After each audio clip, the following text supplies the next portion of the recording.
Bilirsiniz, qısa da olsa bu haqda deməyə qərar aldım, danışmağa qərar aldım, çox qısa da olsa.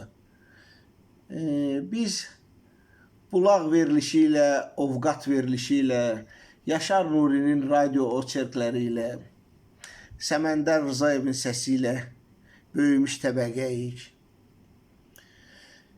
Biz Məhəmməd Hüseyin Şəhriyarın öz səsində Heydər Baba şeirini dinləmiş adamlarıq.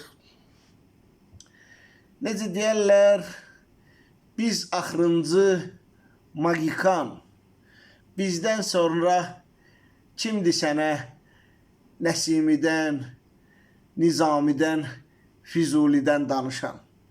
Yəni, bizə məktəbdən ədəbiyyat müntəxəbatı görmüşük. Nizaminin Leyli Məcnunu ilə Füzulinin Leyli Məcnunun müqayisə eləmiş insanlarıq. İndi insanlar robotlardan qorxurlar. Birazdan insanların özlərinin heç robotdan fərqi olmayacaq. Həyatı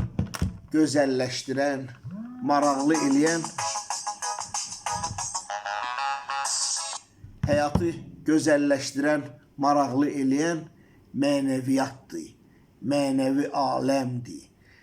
Nənənin nəvəsinə danışdığı cırtdanın nağılıdır. Bu qədər.